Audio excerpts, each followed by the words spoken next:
We start, yeah, I rotate. Okay. So, opening statement, I will start with Paula. Next question, Rich will be the starter. Next question, Ethan. Yes, right, and that, right. Yes, yes. Does that work well? That way nobody goes first every time and nobody's last every time. Because I adjusted my chair.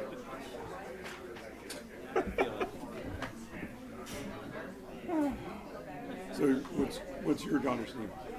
No, son, William. Tell me William. again about the He's, clock. Where is the 14, clock? 15. Oh, Yeah. right there. Yeah, TP. It's a crazy it's a crazy thing. I'm gonna get another cup up here. Okay, sure. Hi there. Thanks for being here. Hundreds of seconds over here. Oh. So don't be thrown by it. It's still I love having all the decorations. Okay.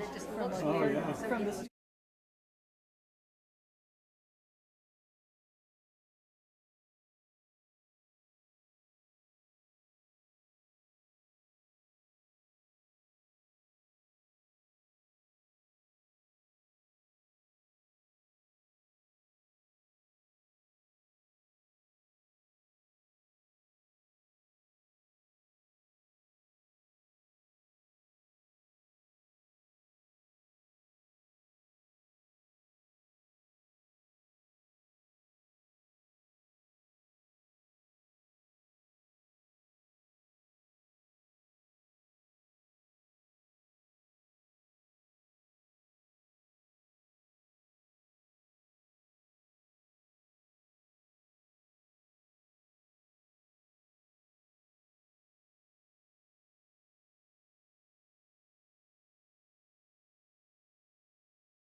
Chair of the Voter Service Committee for the League of Women Voters of Santa Barbara. I will be the moderator for tonight's forum. The League of Women Voters of Santa Barbara and the Santa Barbara Goleta Valley branch of AAUW, the American Association of University Women, are sponsoring tonight's forum for the candidates for mayor and city council for the city of Goleta. We're coming to you live from the boardroom of the Goleta Union School District, whom we thank for their cooperation in making this space available to us. We hope this forum will inform you, the voters, of the candidates' views on issues of interest to you. Note that the League neither supports nor opposes any candidate or political party. Thanks to Sylvia Uribe of Transil Pro, who will be providing simultaneous interpretation in Spanish. Thanks also to TV Santa Barbara for live streaming the forum on the League's Facebook page and recording it for later viewing in both Spanish and English on YouTube via the Santa Barbara League's website, lwvsantabarbara.org. Before we start, I would like to respectfully acknowledge that the land we are on belongs to the Chumash people of Santa Barbara. We pay our respects to the Chumash elders, past, present, and future, who call this place their home. We thank the Chumash community for their stewardship and support, and we look forward to strengthening our ties as we continue our relationship of mutual respect and understanding. In case I forget to mention at the end, we have a critical election coming up on November 5th. You can check to make sure that your voter registration is up to date, correct address, etc., at voterstatus.sos.ca.gov. If it needs to be updated, you can update your registration at registertovote.ca.gov. All registered voters in California will receive a ballot in the mail, so be sure to register by the deadline, October 21st, so that you receive your ballot packet in the mail. And do please remember to vote. For those of you here with us live, if you have questions, please write them on the cards that you have been given by our League and AUW volunteers. Our volunteers will collect them at the break. We'll then screen and sort the audience questions. Please note that all questions must be posed to all candidates running for a particular office, rather than to any one candidate in particular. We reserve the right to edit audience questions for clarity, and to avoid repetition of subjects already covered in the League questions. In the interest of time, we ask that those of you here in person please hold any applause until the break and then until the end of the forum.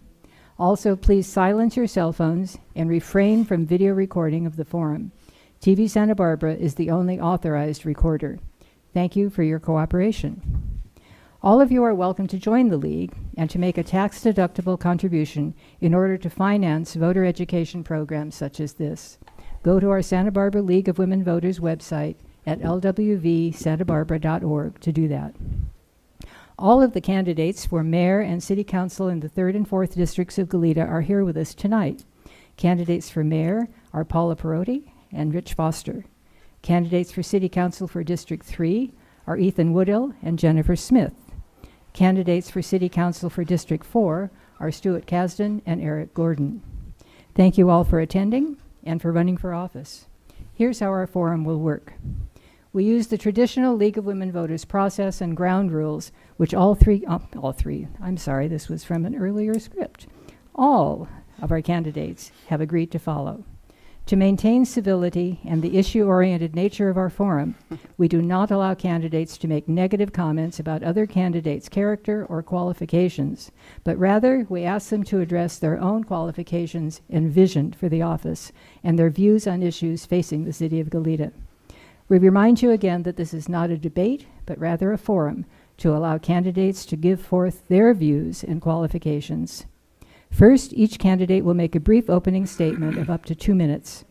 Then I will ask them questions from our prepared list, giving each candidate a maximum of 1.5 minutes, 90 seconds, to answer. We will rotate the order of responses.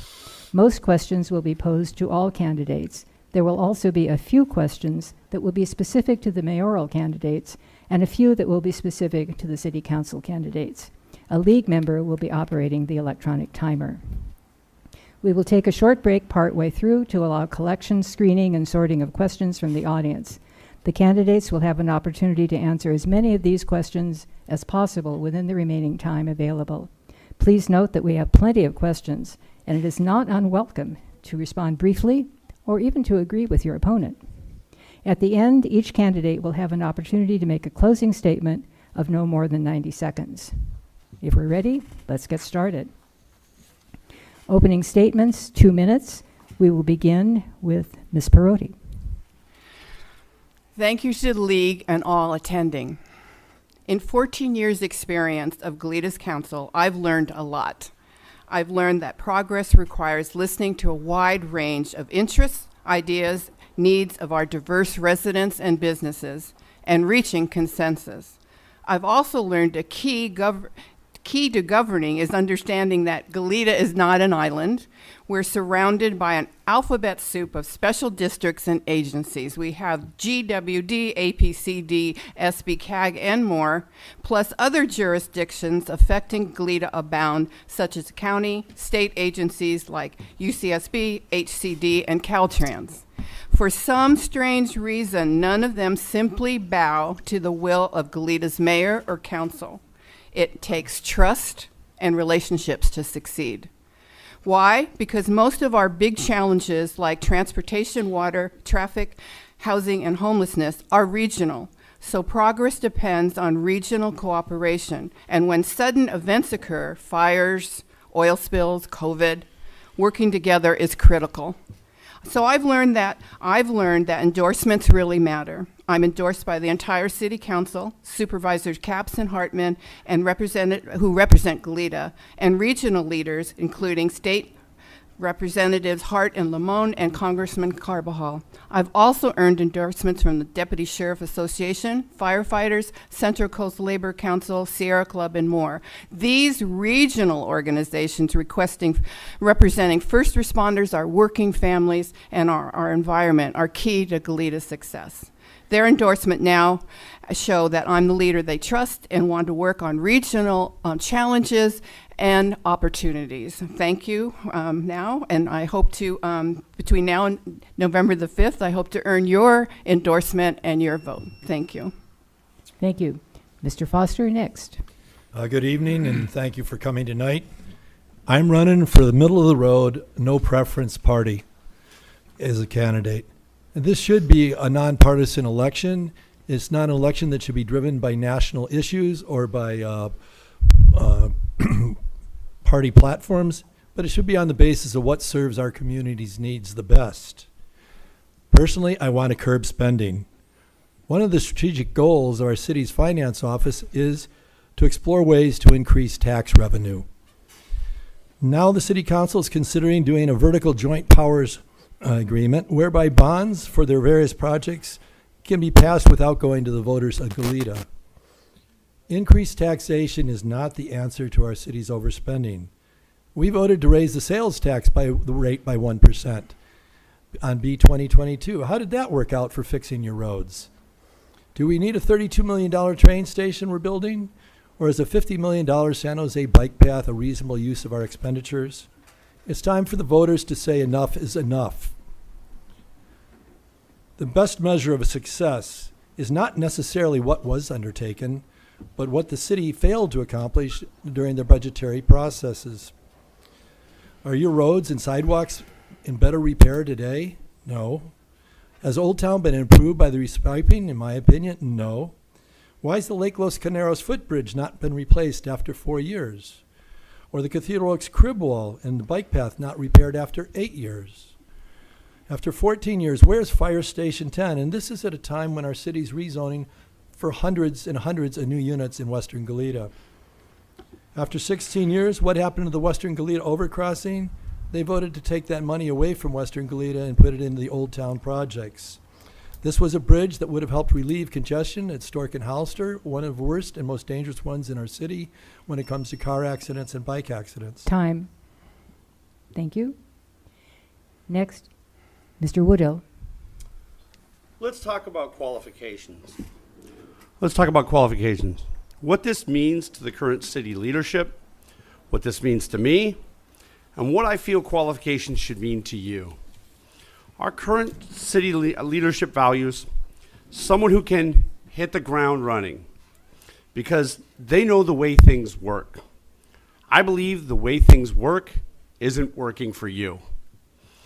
I've been the El Encanto Heights Goleta kid riding his BMX bike to 7-Eleven to buy Bazooka Joe bubblegum. The kid from Brandon, El Rancho, Goleta Valley Junior High, and Dos Pueblos. I'm the local boy who played youth football, soccer, basketball, baseball, wrestled, and rode BMX. I am the boy riding his 10-speed over Glen Annie Historic Overpass. I'm the volunteer umpire who chalked the fields at Dos Pueblos Little League for 6 years. I'm a 26-year hospitality professional. I worked my way up from a busboy to a manager at Bacara. Within our community, I have been a coach to wrestlers and ball players and have striven to be a mentor to young men and women. I am your neighbor. As your candidate, I'm doing my research. I do my homework, and I show up. I believe in sweat equity. Now, I want to be your voice on City Council. We all have an important place in our community. As a community member, my goals are to listen, to be an effective advocate for you, to spend tax dollars judiciously. thank you for your time, and I appreciate your support for all the members of District 3. Thank you. Next, Ms. Smith. Good evening, everyone. Thank you for being here. You could be out watching football, but you're here today, so thank you so much. My name is Jennifer Smith, and I am a candidate for Goleta City Council District 3. For those of you who don't know me, I've dedicated my career to community service.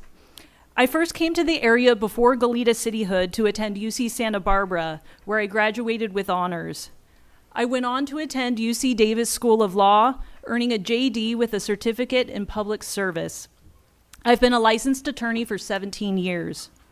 For most of my career, I've worked as a civil legal aid attorney, representing families, seniors, and survivors of domestic violence in critical legal cases. Those cases involve safety, shelter, and family well-being.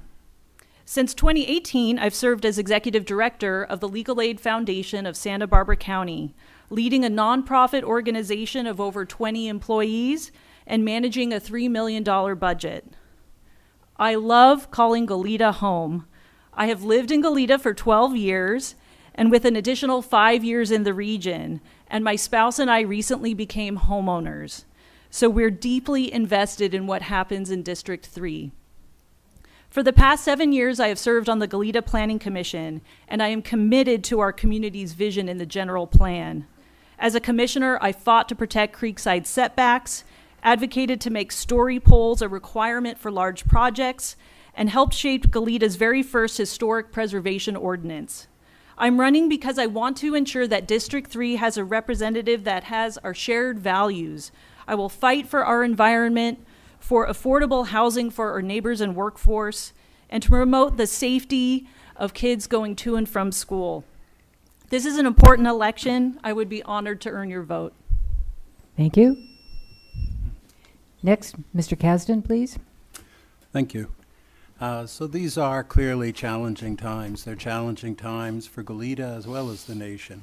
Some of the issues that we have are really going to be very significant in what the community looks like in the future, especially something like the housing element and how we implement that and how we incorporate the questions of how do we control about congestion, protect the environment.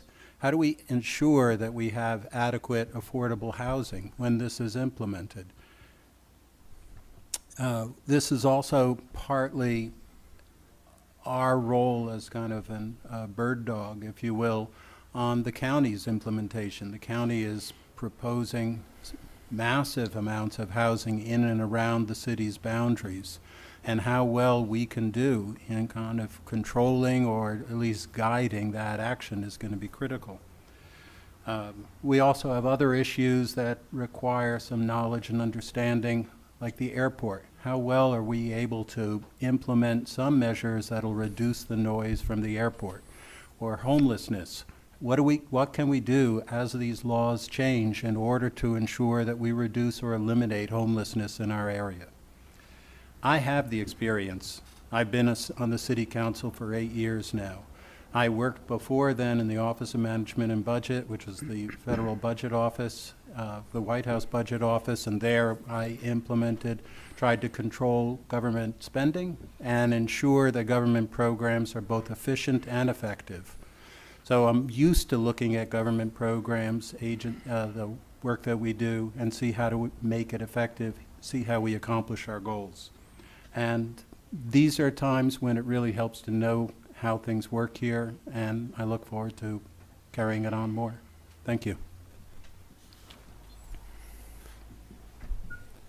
Thank you. Okay, next, Mr. Gordon. My name's Eric Gordon. I'm running for City Council District 4. Most of you don't know me except for the last few weeks or months when I've decided to run for this position. My background is in architecture, engineering, building, and I'm also a talented photographer of products and so forth. I moved out here out of a choice of anywhere in the world I wanted to live. I was able to move anywhere I wanted with my abilities. I chose Goleta. I chose Santa Barbara and then Goleta. I met my wife here, who was born and raised here. I see this area going through a change that I've seen in many towns and cities across the country and in other countries, actually, where I've lived. It's going in a direction I don't want it to go in. It's going in a direction that I've seen before. Specifically, Alexandria, where I grew up, was small and wide open town, and it became overrun with development and traffic and so forth. I don't want to run for city council. I prefer my particular professions, but at some point you got to get in there and make a difference yourself. You can't just complain about these things, and I've decided to do so. I also feel that spending is out of control in relationship to how large this town is. This is a small town. I moved here because it's a small town. I love it because it's a small town, and it's on its way to becoming a large town that has very little soul. And I know what the outcome of that is. Thank you. We will now go to our first question, and each candidate will have 90 seconds to answer each question. In rotation, we now begin the first question with Mr. Foster, and the question is, what do you see as the biggest problem facing the city of Goleta, and what would you propose to do about it? That's a tough toss-up between what the county's doing with housing and with our capital improvement projects. But over the next 5 years, our capital improvement projects are underfunded by $140 million. And the city's figures were that all the capital improvement projects were under. Grants are taken, and they sound like a great deal, like free money, with very little coming from us, and then the costs start going up and up and up, which is how, say, the San Jose Bike Path went from 20 million in grants and 2 million from the city to 30 million from the city and 20 million in grants. We need to get control of this. The way to get control is start returning some of the money. Short term, it's going to hurt because we'll have to give money back, but in the long term, it'll leave us in a position where we can fund our roads. And so the grants, I think, is the biggest threat to our financial health. Thank you. Okay. Thank you. Same question, Mr. Woodill. The first portion of our California Constitution discusses inalienable rights. Among these are enjoying and defending life, liberty, acquiring, possessing, and protecting property, and pursuing and attaining safety, happiness, and privacy. We have, in my district, District 3, over 1,600 proposed units in and around my district. That is, if you do not count ADUs, a traffic and parking bomb ready to go off. This compromises the safety of my youth. This compromises the safety of my residents. This also impacts their quality of life. We have homeless issues, but for most part, this amount of housing being put into one district is over a 25% increase in housing. This is not feasible. It's not walkable. It's not rideable. It's not transit friendly. If you had a gallon of ice cream, you could not get it from a shop back to your home without it melting. All the goods and services are on the other side of the freeway. All the jobs are on the other side of the freeway. If we take the tenets of the housing element, this does not fit and is poor choices being made by your elected leadership at current. Thank you. Ms. Smith, same question. Yes, in District 3, I've been out talking to our neighbors, and I would say the biggest concern is the county's rezone of the Glen Annie Golf Course. It's very concerning, and it's challenging because it's not in the city limits. Nevertheless, we still need to do everything we can to mitigate impacts from that rezoning. And meanwhile, residents also express concern that any housing that we do have is not affordable. It's not affordable for those currently living and working here, And people express concerns about their kids and their grandkids being able to stay and enjoy everything that we love about Goleta. So those are major concerns. In addition, I would say overall, we need to continue to think about public safety and Western Goleta, whether it relates to fire, safe crossings over 101, particularly if these climate disasters are going to be our new normal. As we're seeing in Florida, we need to be prepared for emergencies and have that basic public safety for our community. Thank you. Thank you. Okay. Mr. Kasdan, same question. Would you like me to repeat it, anybody? No, Okay. that's fine. Thank you. I'll also focus on housing because that's the most consequential set of impacts coming along. Now, we had to do this. This is not something we chose to do. This is something the state mandated that we do, and no city anywhere in the state has been able to evade doing that. Huntington Beach tried, they lost a lawsuit, so it's something everyone's had to deal with. And it is the challenge for us is how do we ensure that we implement this while maintaining the community character, while trying to preserve the things that we care about. How do we make sure that the traffic impacts are not devastating for any areas? And we have tried to work that through. We've tried to figure out ways that we can do that. We created a buffer to be able to allow us to reduce the the housing density in some areas and offset that with our reserve, if you will, elsewhere. So we're working on that and trying to ensure that we can preserve the community character as we go forward with housing. And as Ms. Smith mentioned, as we do this, we also want to make sure that the housing that's brought in is going to be affordable. And that, too, is going to be a significant challenge, but I think we can do it.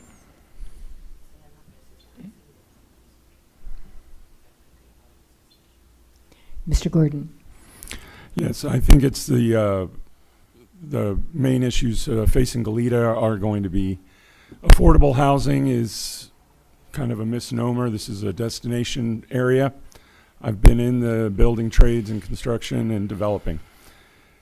There's no way to do this by building new housing or rezoning areas. Those houses are going to be for people who can't afford to live here. So they're for people who don't live here now. The only way I see it is to work with, the county and the state laws to fulfill whatever their mandates are. Try to push back against them in any way we see fit. But probably promote housing for workforce is going to mean people who make under $60,000 a year. It's going to mean housing that rents out at about $2,000 a month. And the way to do that is with ADU construction, using the existing homes that are here now. The other problem I see is spending just off the charts on issues that I keep getting told the city got this for $1 million and they got $20 million from the state to do it, so we should do it. And these add up, these projects. And they're not as important as putting the money away, not taking on the projects, not taking on the strings from the government, and trying to keep the small town character of Goleta. So I see that as my big issue with Goleta, is losing its small town character, losing its wide open spaces. And that's my position on it. Okay, thank you. Well, considering your opening statements and your answers to the first question, the second question is sort of in. I'm there. Oh, I do apologize. Okay, Ms. Perotti, please. Thank you. Thank you. We're off to a rocky start, but things will improve. That's okay. Well, I agree with several of the speakers on housing. The housing affordability is a problem that affects so many of our folks. It affects communities. It affects diversity in communities. It affects folks that want to be able to live where they work and not have to commute back and forth to work, and then they're not part of their community. So affordability is a big one. And also public safety. Public safety is more not just about fire, and it's not a big concern, but we need to make sure that our residents are safe. Fire Station 10 was mentioned, and we're ready to go on Fire Station 10. We just do not have the funding for it. So, we also have to protect our environment. That's so important, and I think we're doing a pretty good job of making sure that oil isn't here anymore. They've closed piers. They've the 421 has been shut down, Holly. And we're opposing oil being transported by train or by truck. So, I think the big one for me is the housing and how it affects so much of our population and what we can do. And as far as the housing, I'm sorry. Time. Okay. Well, as I was it's hard to get it all in a minute. As I was saying before, when I obviously blundered, the next question is following along in much the same line as your earlier answers have been, and it is this. Has state legislation intended to make local governments plan, zone, and permit affordable housing gone too far? How do you restore home rule over land use and still meet statewide affordable housing goals? And for this, we begin with Mr. Woodill. We are holding on to property that's commercial and industrial zoned for tech businesses that we don't even have the housing for in the first place.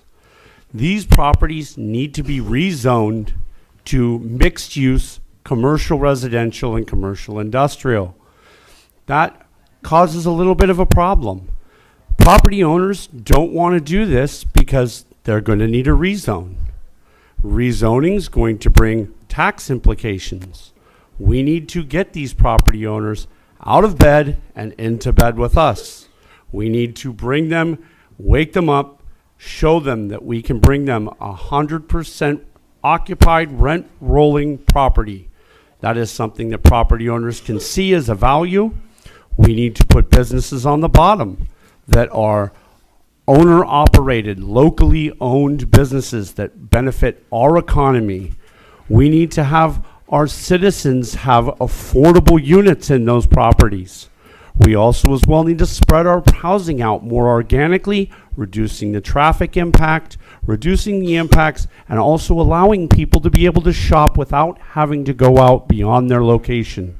We can also use these businesses to share parking between day and night use. Thank you. Ms. Smith, same question, please. Yes, I know that residents are concerned and worried about the state mandates.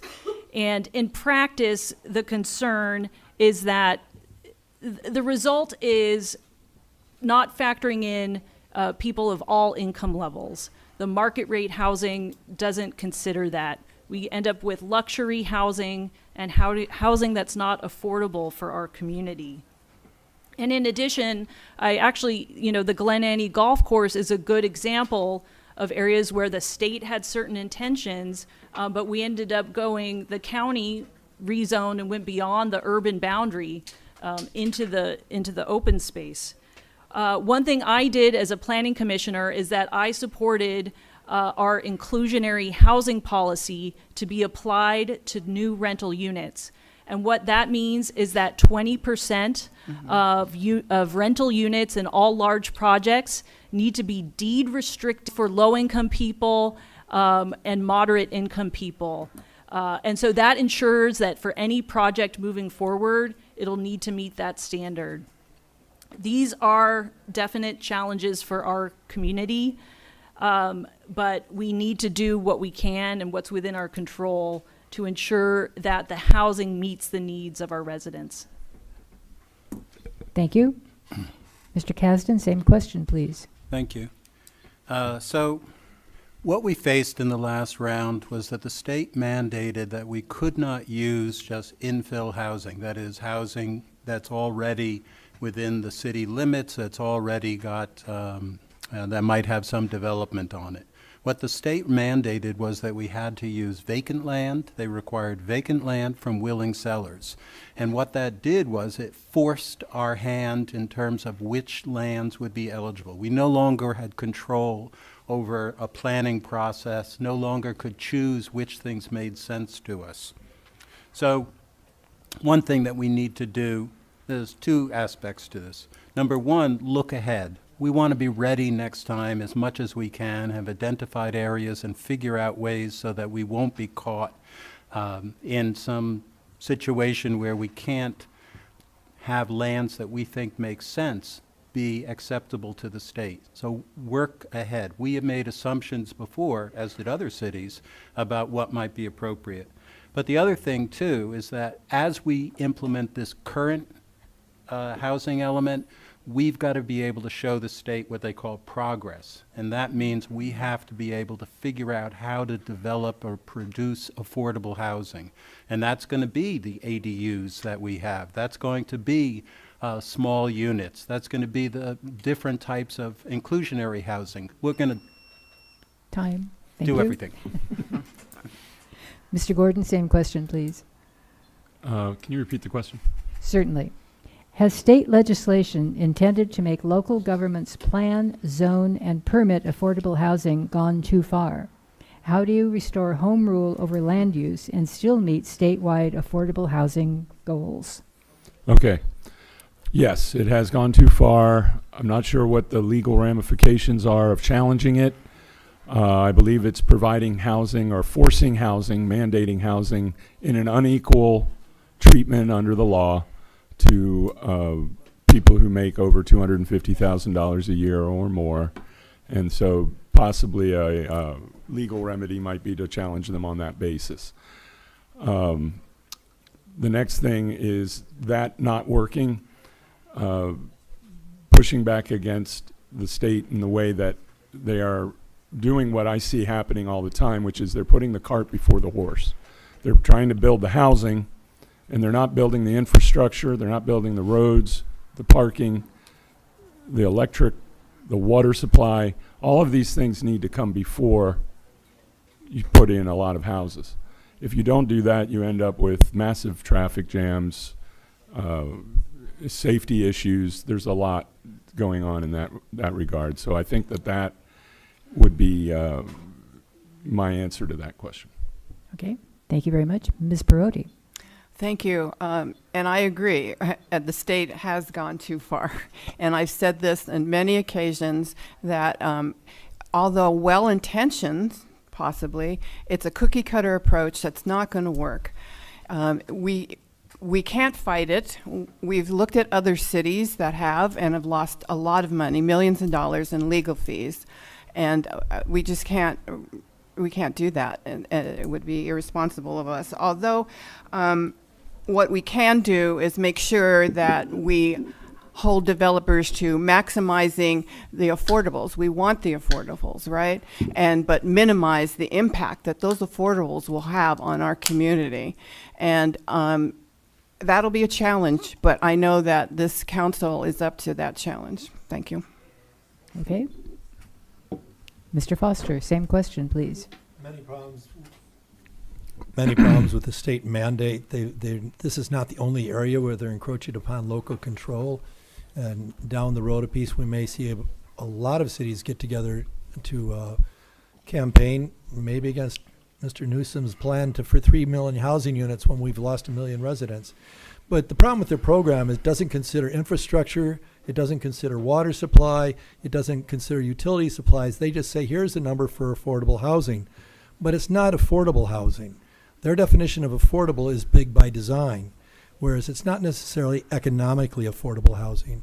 ADUs can provide us some housing, bonus density can bring us some housing, but if it's not somehow rent controlled on those portions, you're building housing that takes more uses from the fire and the police department than you get in property tax.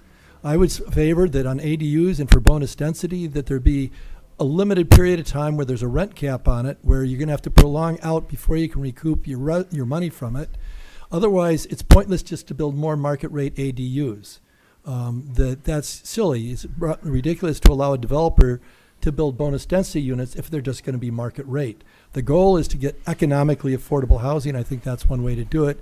The state is out of step with things, and we need to do everything we can on the local level to push back at the voting booth, if nothing else. Thank you. Thank you. Our next question, we will begin with Ms. Smith, and the question is, what is your view of the long-term financial health of Goleta?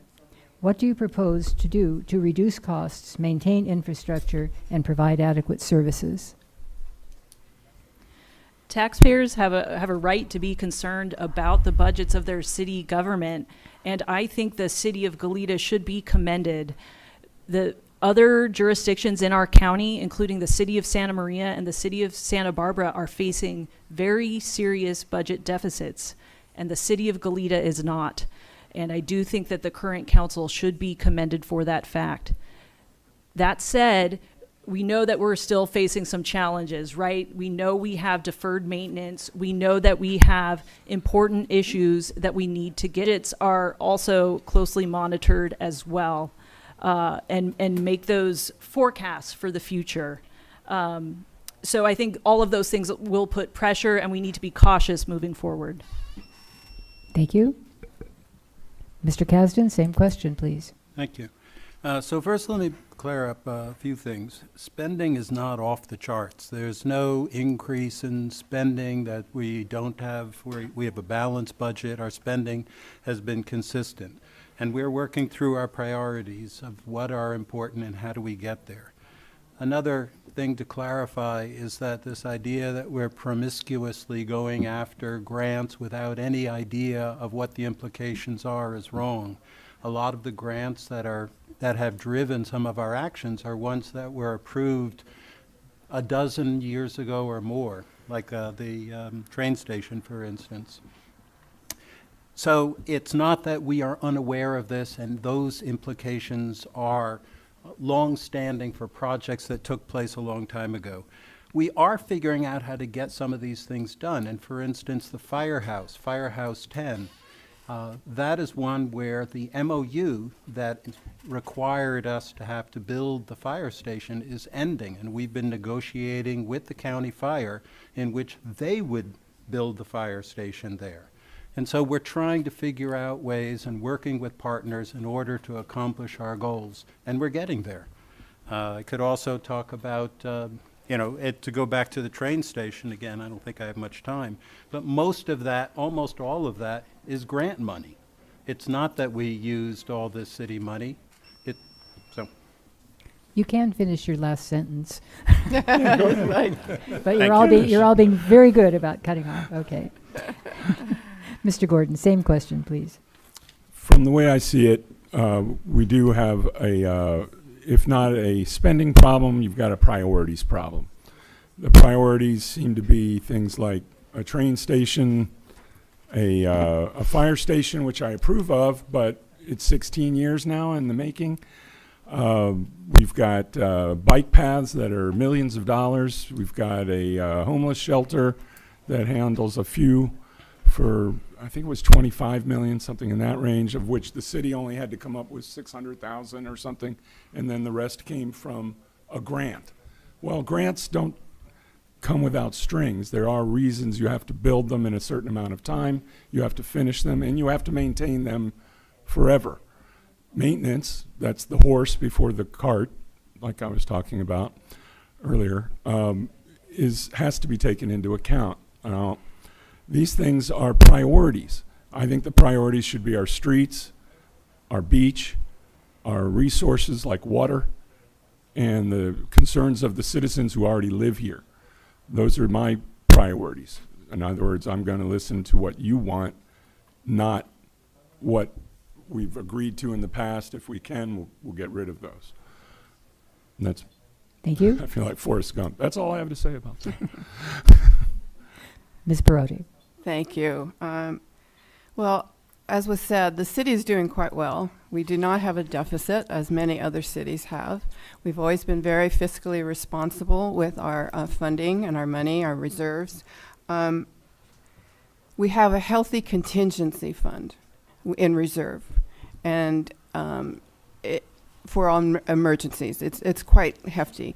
The one thing that I will say as far as a backlog on projects, we do have quite a large backlog of projects to look at. And what we, at one of our meetings recently, decided that we would review that list again and take off some of the things that are just not going to be feasible economically. We're not going to be able to get grants for it. And like also what was said is that it only would take 2 council members to put something on that list. It doesn't mean we're going to do that. We're not. It just means we have some. It's aspirational. It's like, this is what we want to do. And the list is very large. So, and I think that would be a good way to look at it. A lot of our grants come to us from not just not the funding for these projects. These aren't all general fund money. It's from grants. It's from legal agreements that it's from DIF funds, which are development impact funds that are owed to us because of development. So we will continually look at all that. Thank you. For funding. Okay. Mr. Foster, same question, please. Well, as Luke Rio, our finance officer, said a while back, the budget is structurally sound, that what we bring in, what we spend is balanced. But he also noted in the agenda that it didn't include the $65 or $70 million of backlogged infrastructure repair, and that this year, even with what we're spending on roads, we're still shorting it by at least $700,000, which means that next year your roads are going to be a little worse than they were this year. He also noted that it didn't include the crib wall in Outer Goleta, which FEMA said was a matter of poor maintenance, not a matter of storm damage. And it said it didn't include the unfunded portion of CPI. So we're not really structurally sound if you don't count capital assets, which are depreciating constantly. The train station, which Mr. Kasdan wanted to speak about, $17.2 million is in grants from SBCAG, which is your tax dollars coming this way. And the rest of it, the other 17 million or so, 16.9, is coming out of your budget. And in fact, they just awarded 13 million of it, 17 million of it for construction of the train station. That site could have been used for low-cost housing where the city owns the land. It's outside the crash zone. It would have been a beautiful site. It could have been used for the temporary housing of the library, which is going to be moved at a cost of $800,000 into a warehouse. Put some money into that. It's a matter of priorities. It's a matter of bad choices. Thank you. Okay. Thank you. Mr. Woodell, same question, please. I refer to our budget as a runaway train of dreams. We have financial risk, and we also have financial health problems with our budget. But not having it on your budget doesn't mean it doesn't exist. We have $17 million for the crib wall that needs to be spent. We're spending almost $17 million on a train station. It's 8 years for a crib wall. Why is it not been fixed? We all saw it sit with blocked. It's a major arterial roadway. If we had a mudslide or an issue, nobody's getting out on that road. When we looked over our budget, I was there at that meeting. We cut nothing, okay? Our roads backlog. We fund 60% of public works. We don't percent 100. We have cost overruns with change orders. We'll have them on the train station. We need to monitor our projects, but we have an overrun on Old Town. That's what caused $8 million to leave my district to pay for the restripe. We need a more balanced budget. We have underfunded programs everywhere. We run parking and city services where we make you, the citizen, inform on your neighbors and make it a worse place for all of us. It makes you not like your neighbors. It makes your neighbors not like you. We have no money for a firehouse. They just said you can't fund it. Half of the money in our grants goes to change orders. Time. All right. Our next question, we will begin with Mr. Kasdan. And the question is, what is your view of the efforts to revitalize downtown Goleta? How would you address the concerns of local businesses regarding the impact of the changed traffic pattern on Hollister Avenue through downtown Goleta?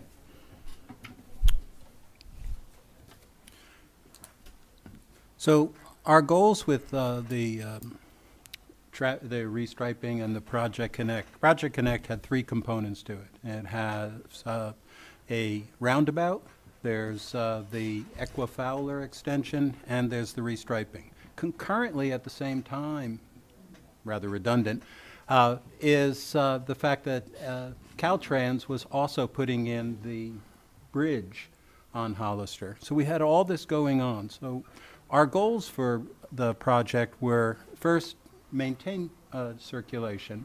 Second, it was to increase traffic safety for pedestrians and for bicycles. And third was actually to help businesses.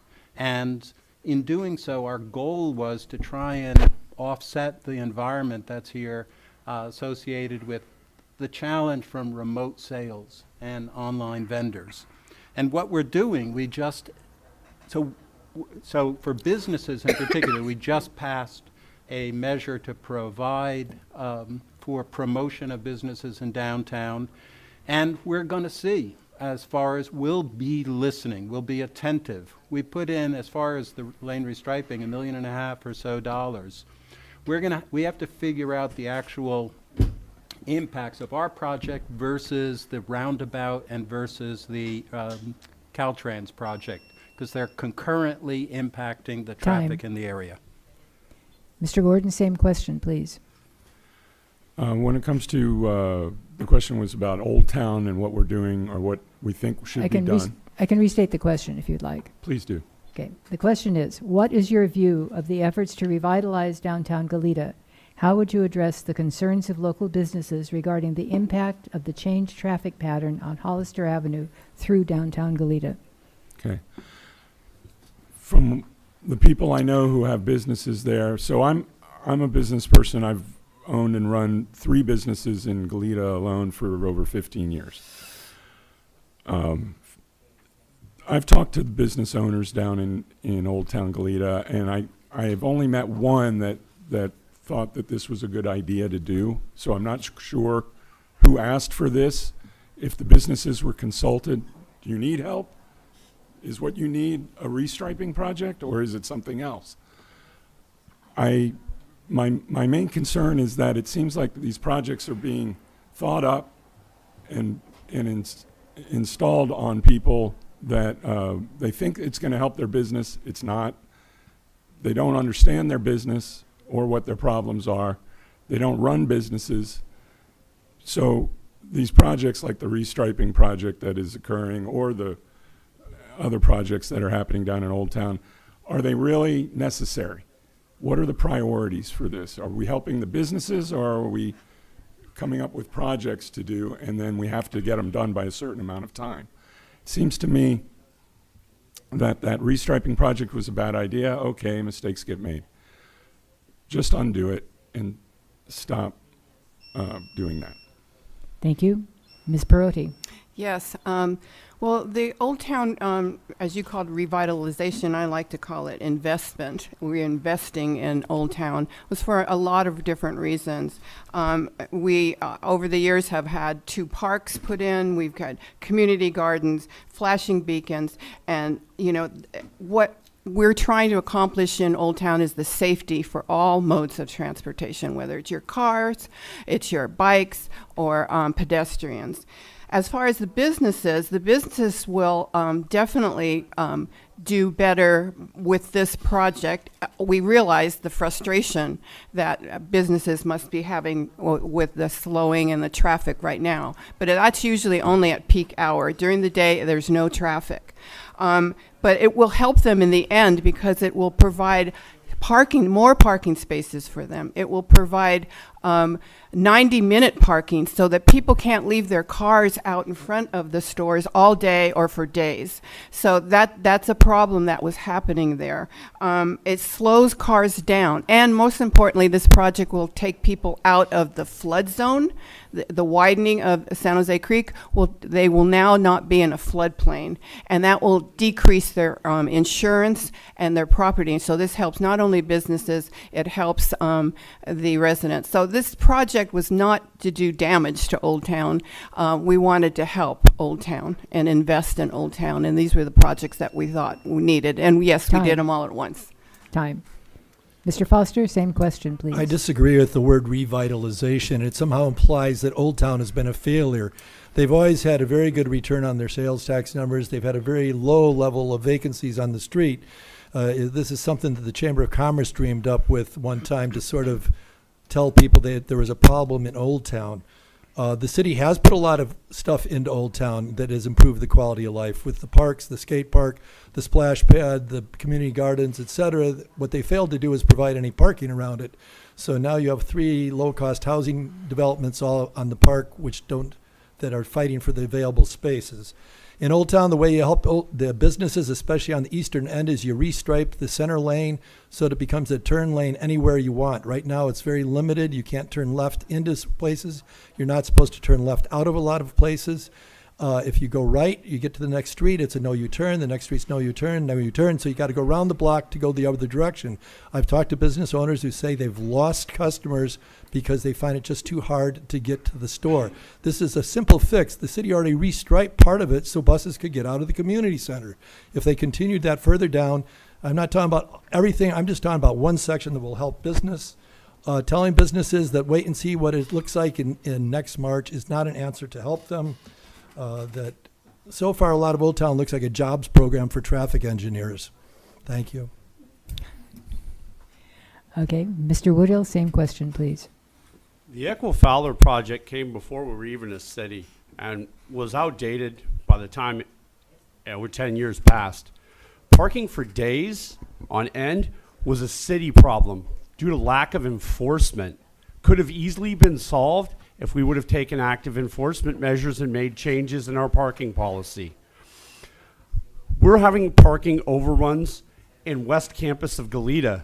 There are people on the western end of Goleta that border UCSB who have horrible parking problems where students take up their parking. People are offering to buy their driveways for $2,000 for a quarter. I've been a cyclist in San Francisco, San Diego, and Santa Barbara. My carbon footprint's better than anybody. I spent 10 years without a car. So people telling me, we make jokes on this council about people in spandex. I've been in spandex, I've run. I bet anybody on this council hasn't done that.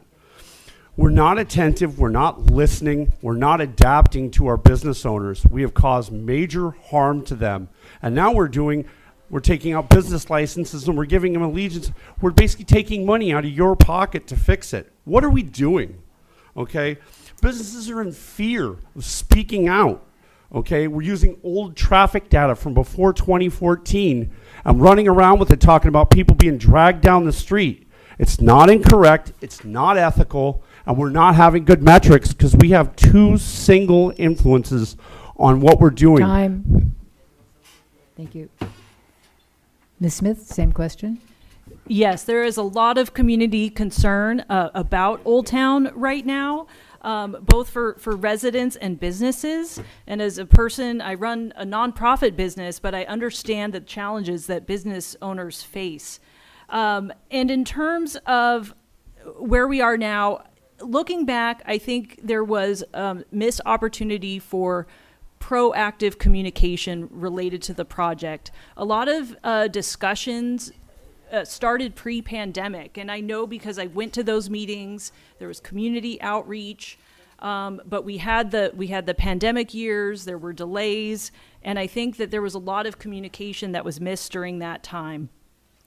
That said, we have to deal with the reality. There's been contracts that have been signed.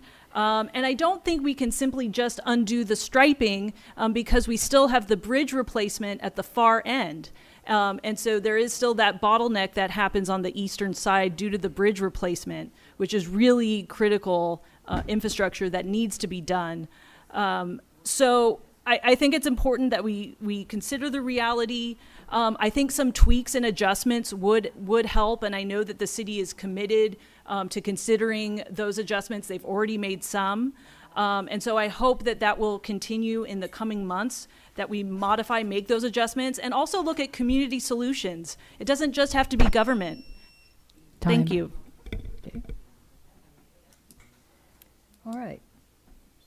The next question, we will begin with Mr. Gordon. And the question is, the Goleta Valley Library will be closed for approximately 2 years beginning in April next year for much needed upgrading. What do you see as the best solution for providing critical library services during that period? This is a tough one. My wife and daughter love the library, and I was told that it's going to be, there hasn't been enough maintenance done on a regular basis to that library in 50 years since its creation, so now it has to be closed for 2 years, or up to 2 years, I assume. As somebody who's built things, if you don't have the money, then you're going to have to do without a library for 2 years. I'm sorry, you have to do maintenance to buildings. This is part of a yearly budget that you should have had in place the entire time. For 50 years, you should have been making these adjustments to the building and doing this on a regular basis. I have no answer to this. This is a problem that I see endemic to the entire area. They build things, and then they have a ribbon cutting ceremony, and then they forget about it. And 20 years later, there's problems. There's the usual fixes that have to occur: plumbing, roof structure, electrical maintenance, foundation. And these things have not been addressed. And all of a sudden, there's a big crisis. I love the library. My daughter and wife hate me for saying this, but I think don't spend any more money on it. Get it fixed. Do what you got to do. If you can, open up another building somewhere. And Time. Okay. Ms. Perotti? Yes, thank you. Everybody loves the library, and this is a hard one for a lot of folks thinking that the library might possibly not be open. It will continue to be open. We are looking at all sorts of possibilities. Community center is one place. We might be able to have, there's enough room there to hold a library. There's also the idea of buying portables for the library on the community center location, or leasing. So at the last meeting, we, the council, asked for please come back with several options. We want to make sure that the library will continue to stay open as it has been, and because it will be dearly missed. So I'm sure we'll make the best decision. We need more answers. The $4 million grant that we received was for improvements for ADU and safety improvements. It's not a complete remodel. The library has been maintained well. It's a 50-year-old building, and it's not up to some of the ADU and safety codes that we need to do. And this gives us the opportunity. No one wants to close the library for 2 years. So this council, I can assure you, will keep the library open, and we'll find the best location for it, and we'll make sure that our community is able to access books. And our library workers and staff are very excited about the possibility of moving. Mr. Foster? This is a good news, bad news grant. It's good we got the money. It's a bad news that there's a very tight time constraint where it has to be done by June of 2027, which is why they feel they have to give up the library completely to get the work done safely. They had a good discussion about the community center, but there's a power shortage there. They were talking about storing books on the second floor of the city hall and jockeying them back and forth to rotate stock. I suggested we get four portable shipping containers and line them all up, put solar panels on the roof, which address the power problem, so we can run some lights and a ventilation fan, a dehumidifier. It might be that on a really hot period you wouldn't want to use it. If nothing else, the employees then could move the books back and forth a short distance. It'd be convenient. Of course, had we not torn down the direct relief building to build the fire station, we could have just moved the whole thing into the warehouse that they spent last week tearing down, put some carpet in, AC, some heating, and would have had that. Or it could have been a better, perhaps a local gym. I think that there's south side of the freeway has wanted to have some kind of library, so this may be the way they get some library service that maybe can continue on afterwards on a smaller scale once we're done. But I think in the interim, to keep your market here, especially with the traffic in Old Town, it'd be nice if we could find a room or at least some area, or use the driving bus, the bus thing, to keep some services to the north side of the freeway. A room someplace would be ideal, and sort of a sub-library for the interim. Thank you. Thank you. Same question, Mr. Woodhill. we talk about the library closing, and it definitely is an issue of preventative maintenance. Preventative maintenance needs to happen again and again over time. All right. We're looking at purchasing possibly in option 2, 3 portables. Okay, 3 portables is, why do we want portable buildings? All right, this is a result of being asleep at the wheel as far as looking at getting things done. Okay, now we're looking at trying to take the community center, and we're trying to look at making it a cooling center. Now, I see the need for possibly having a cooling center on that side of the freeway, or on the other side of the freeway, but it would be better if it was on the south side of the freeway.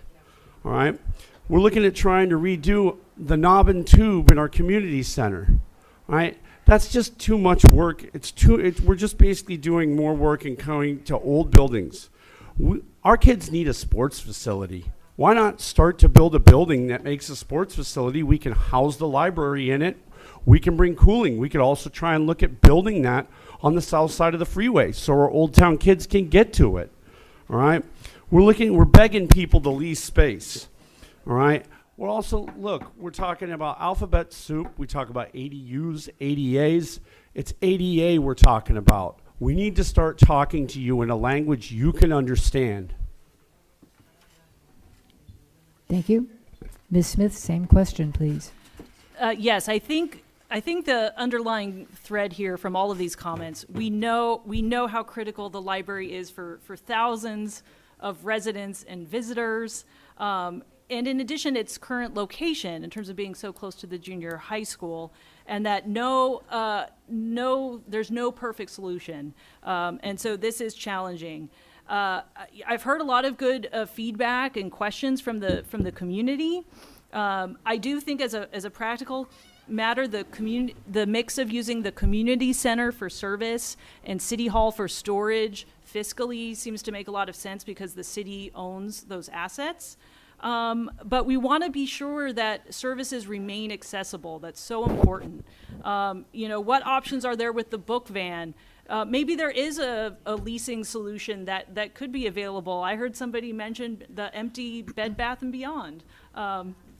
Who knows? So I do think we need to also hear from I know that our library commissioners just met, and they're a really important voice and expertise in our community. We need to hear from them. We need to hear all voices because this is really important for our residents and for our kids. Mr. Kasdan. Thank you. So first, one clarification that this isn't a case of failed maintenance or anything like that. We've been maintaining the building adequately. The problem is when you're putting in a major upgrade into facilities, including, we have close to $4.3 million that we're investing in this to do upgrades. And there could be the potential for asbestos. The people who are doing this work said it's not a good idea to have people using the library at the same time that they're trying to do this work. So the question is, how do we best provide the content that we think the residents need? That means making books available. That also means, and in particular, making programming available.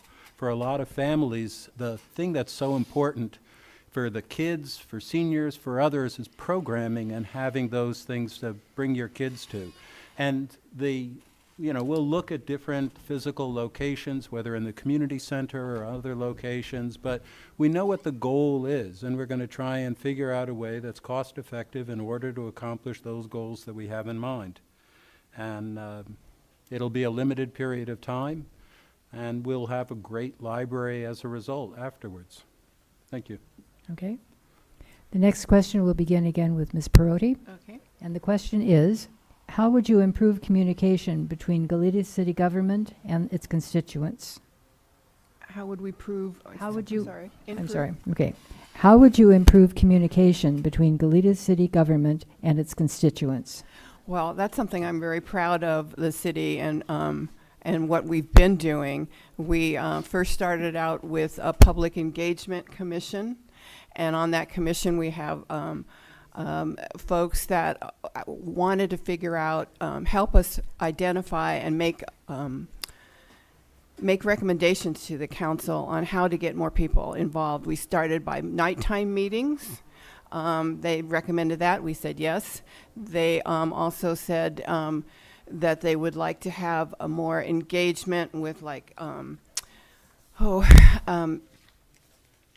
trying to think of what it's called. It's the LEAD. It's an academy where our public can come in for 6 weeks, once a week.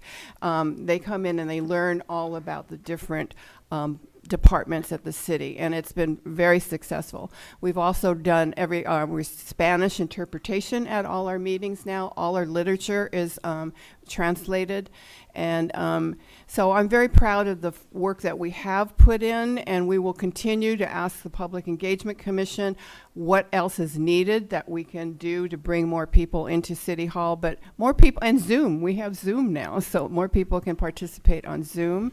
So I see us working more in that direction and doing more. I absolutely think we can, I think public participation is key to our success. Thank you. Mr. Foster. Well, if you want to pack City Hall, just get something really controversial on the ballot. I mean, that's about the only time it packs out. You know, Pogo said, we've met the enemy and he is us. The city has done a great job of outreach with the community, both on their websites, with their coffee clutches that they've had where city members, city staff are out at Elwood or Brandon or wherever around town. They've done those regularly.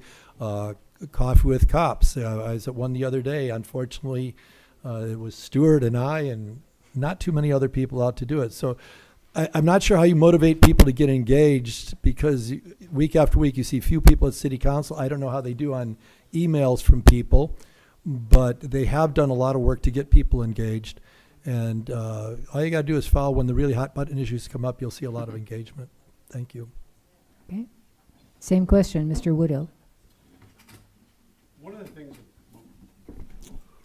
the things of public education or public engagement is youth communication.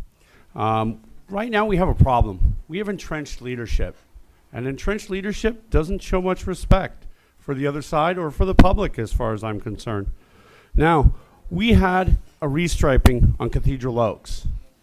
There was supposed to be, as the council asked, public engagement so that they could talk. They're supposed to poll the public. They didn't. Now we have 2 bike paths going down. We have back-end angle parking, and I have on one section where there's parallel parking the joy of riding my bicycle and being doored on either side. I could get a door from the driver. I could get a door from the passenger. All right. We need more youth involvement. Okay. Youth involvement in our government gets fresh voices, fresh opinions. It brings in people. I'm probably the youngest guy showing up at city council meetings at current, except for a few people who actually work for the city. All right. I have seen nothing. I spoke about derelict vehicles. I saw an email go out. I saw something get done about it. I saw them get towed. But you know what? Follow through. Where is the follow through? The vehicles came back. Nothing got done. Nothing followed through. We blocked curbs. We blocked storm drains. We dropped pollution. Follow through. Ms. Smith, same question, please. Yes, I think the city is doing a lot of really good things about communication, and I urge residents, if they're not already signed up, the city has a e-newsletter where people can get information, and so I think that's a good start. In addition, I know some of our commissions have youth commissioners, and it's a great way to involve youth in our city government. I do think we could do more in terms of community engagement.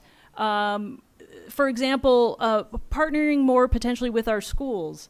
Could we do some joint meetings? And maybe it doesn't have to be a formal council meeting, but on issues of joint concern, right? I know a lot of people have expressed concerns about e-bikes, but right, the city, we control the infrastructure, but the school districts and the schools have the students. So, maybe we can all come together and have that discussion. I do think any opportunities we have to have meetings in different locations throughout our community is really helpful. And in terms of, we've had meetings at the community center. We're having this gathering here today. I think is all the good stuff. So I think we can continue to make strides on communication.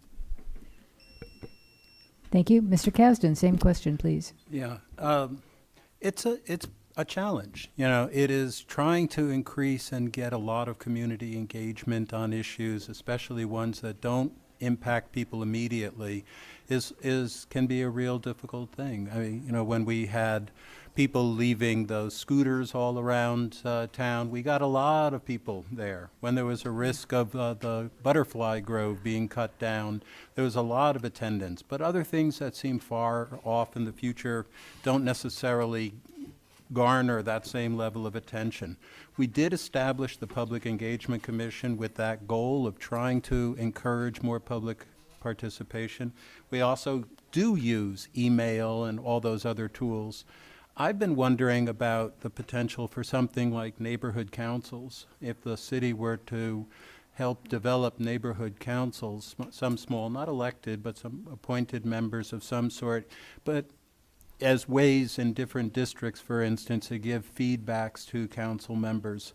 I guess the point is, that's just an idea right now, but the point is we will and we should continue to explore how best we can motivate and how best we can interest the public and get what they care about and find out how to improve the product that we provide. Thank you. Okay.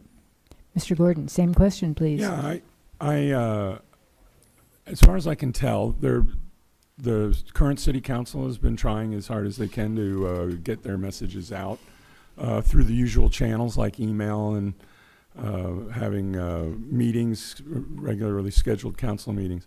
I think if you really want to get to the bones of it, people don't want to go to these meetings. They would rather do anything, rearrange their sock drawer, than go to a city council meeting and discuss some esoteric thing that doesn't apply to them. So if you want to do it, if you really want to get people engaged, you got to give them something.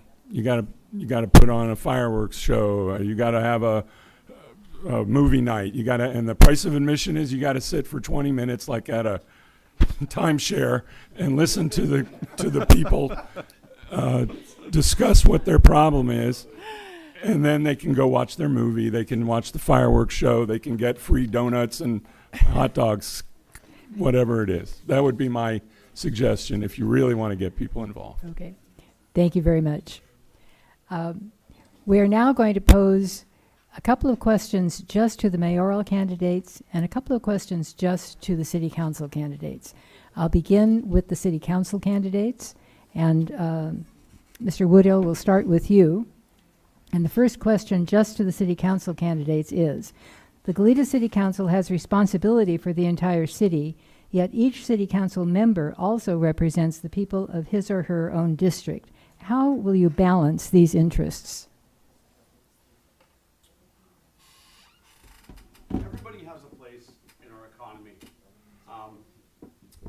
Everybody has a place in our economy. I grew up here locally. One of the places I just got my haircut at the Edge on Hollister. Xanthia Crispin's the owner of the business. I used to be her coach for wrestling over 20 years ago at Santa Barbara Junior High in a program I ran. We patronize local businesses. We help. I worked in the hospitality business for 26 years. I know from the dishwasher, from the preparador, from the line cook, all the way up. I've worked every one of those spots, so I have a knowledge of where they sit and where they sit in our community. I grew up as a wrestling coach talking to the youth of our city. I know where they are. I know where their parents sit on issues. I have an understanding of being a citizen in this community for over 50 years. It means that I can actually speak to what people's challenges are all the way across my city. A city has a history, it has a soul, it has an identity. It's not a municipality except in some forms, but we need to have our own identity, our own soul. We need to start looking at that and paying attention to our history and our rich history and rich diversity of all the citizens of this town. And every one of them has a place in my city. Thank you. Ms. Smith, same question, please. Yes, I've heard some neighbors as we go through this transition to district elections express both enthusiasm and concern about our new setup.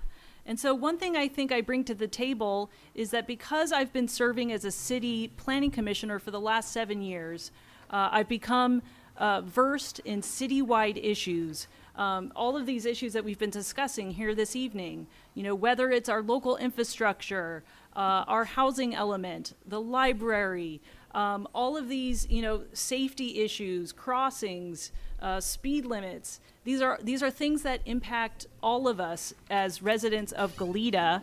And importantly, too, council members represent Goleta residents on regional boards and commissions and committees. So council members will have to be that voice as well. And at the same time, we also want to have somebody who has the experience and knowledge to be able to forward the issues and concerns of the district.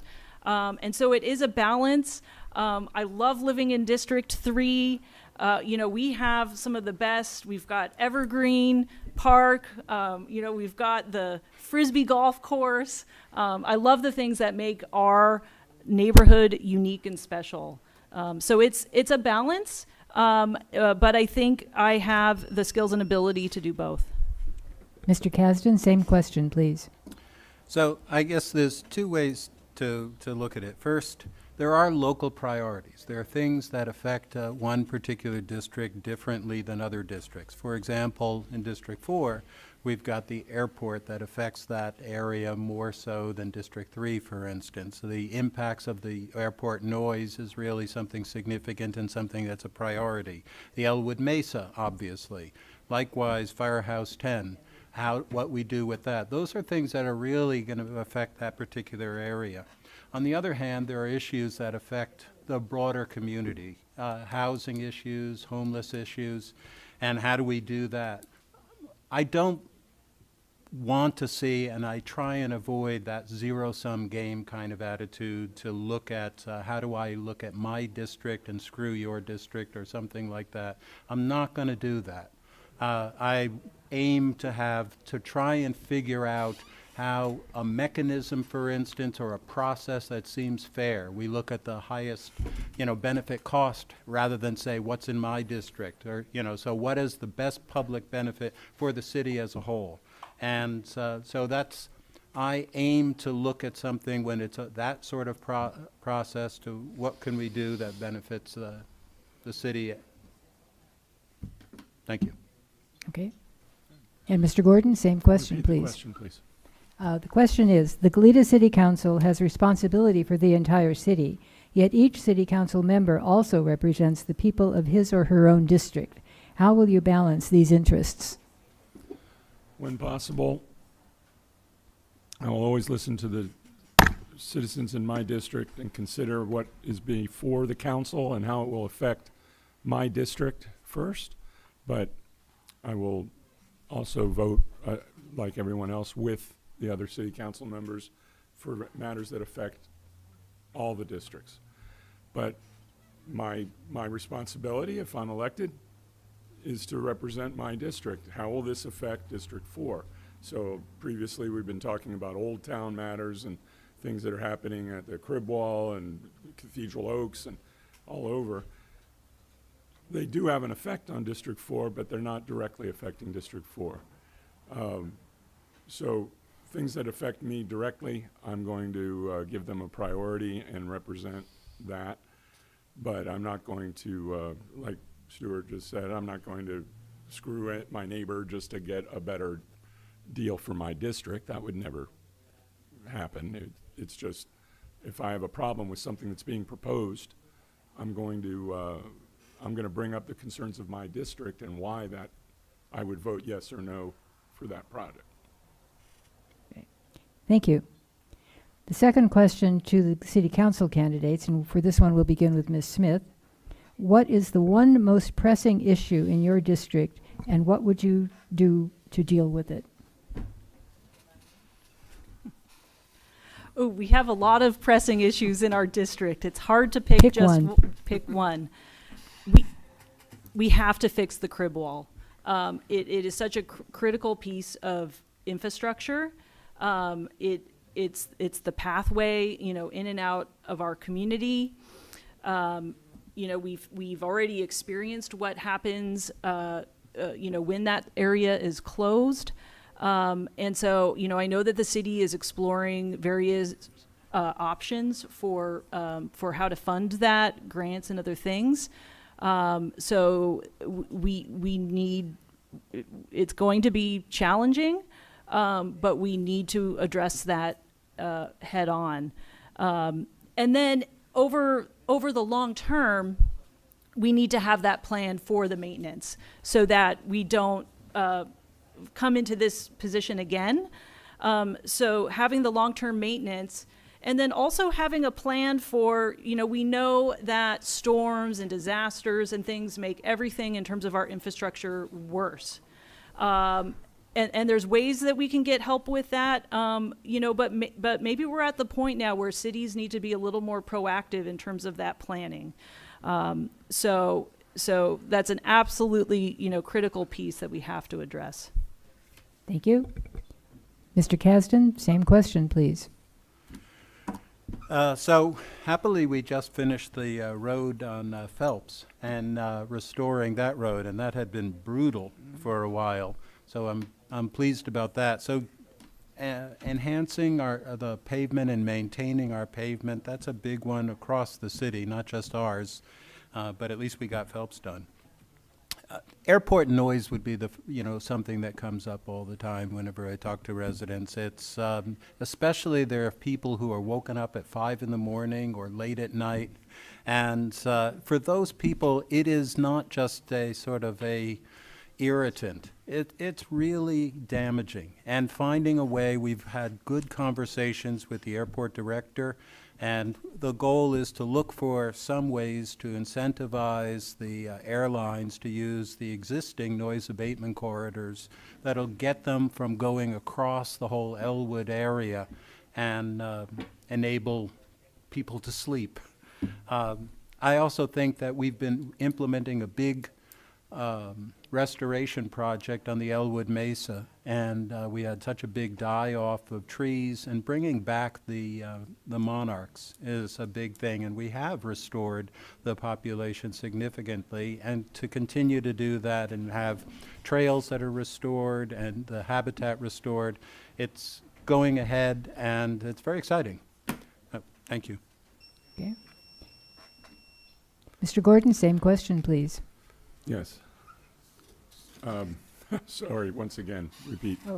What is the most pressing issue in your district, and how would you plan to deal with Pressing issue in the district. In my district, I would have to say it's parking overflow, both from the UCSB projects as well as some of the denser housing projects, and the street paving and maintenance of the streets. There's also the electrical infrastructure. These are priorities that are just like routine stuff that has to be done. Yes, they did finally pave Phelps, which was great. But I talked to the crews that are doing it because I use it every day, and it wasn't a deep fix. I think we're going to be looking at it again in about 2 to 3 years. But that is neither here nor there. They did fix it, and that's a good thing. But Pacific Oaks now needs it. Elwood, there's a lot of places that need it, and I want to make sure that those are my priorities. Thank you. Mr. Woodhill, same question. I think it's housing for us. First of all, you're going to have 1,000 units on the Glen Eddy development proposed. I know DP staff and parents both oppose this, and it's a great concern to the safety of their children. We also have Kenwood Village that's on a fast track to try and be put together. It's got a CEQA, a California Environmental Quality Act report, that's base is from 2006. All right. We're not disclosing a business relationship that we've had with the owner of that property, who's a 1/3 owner in a company called Impulse Communications that has a business relationship with the city. That's relevant. April Reed, who's a member who's in this crowd today, she's looking at staring out her backyard at a 40-foot tall building.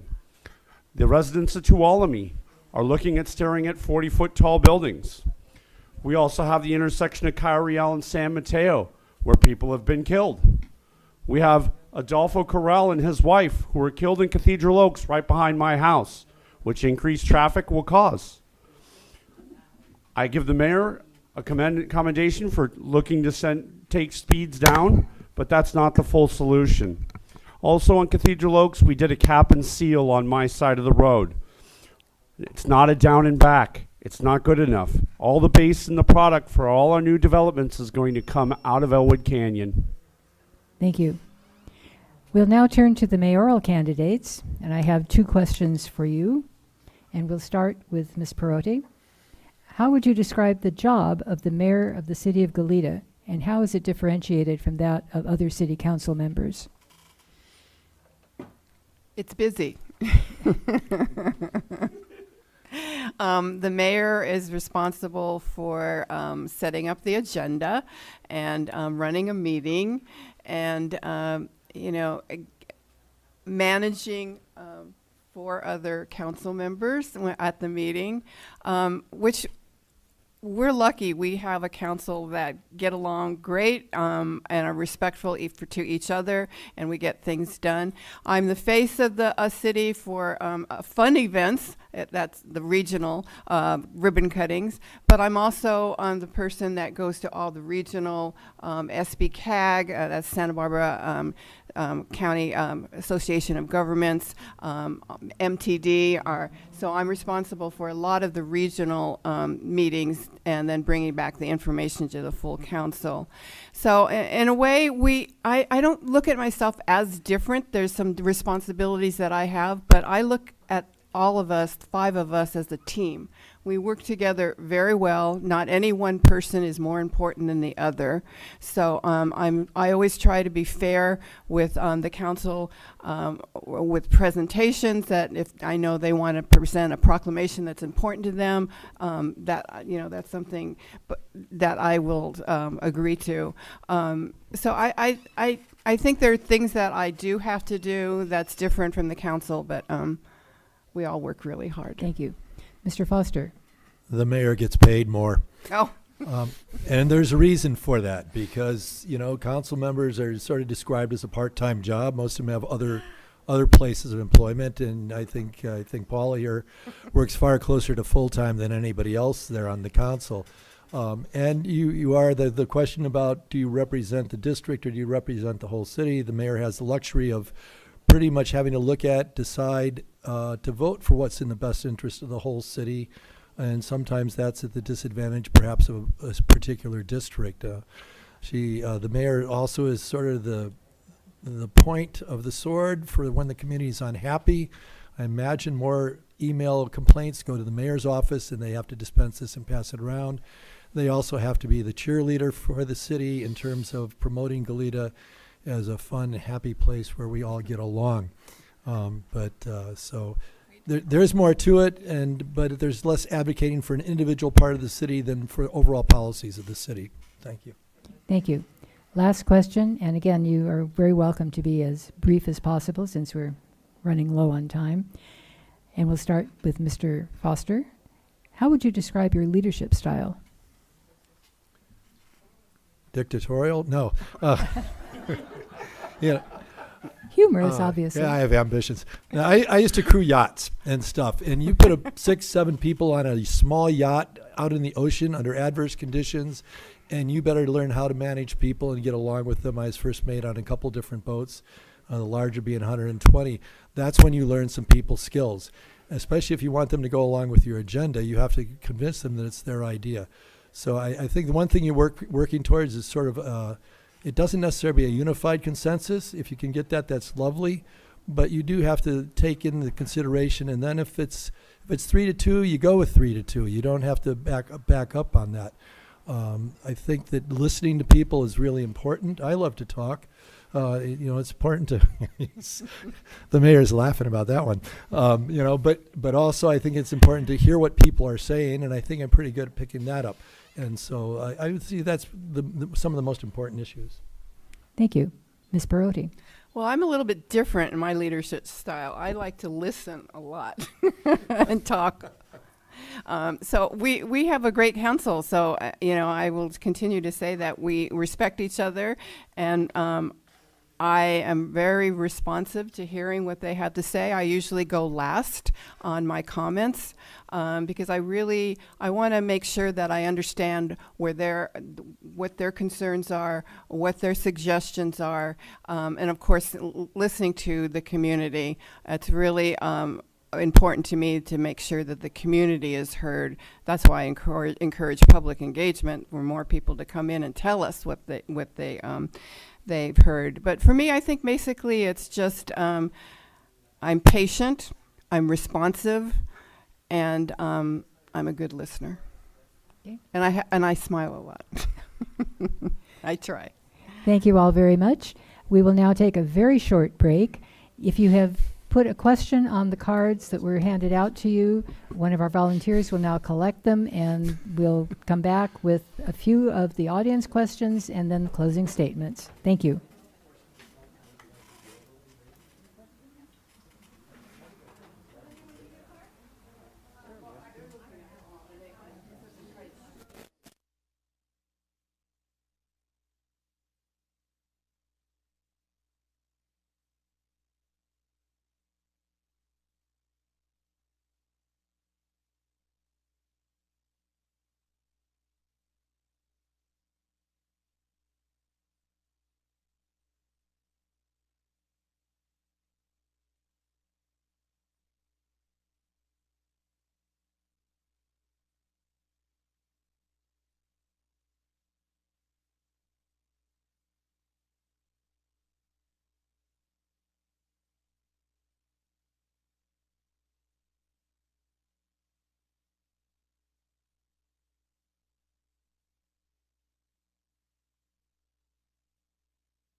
Okay.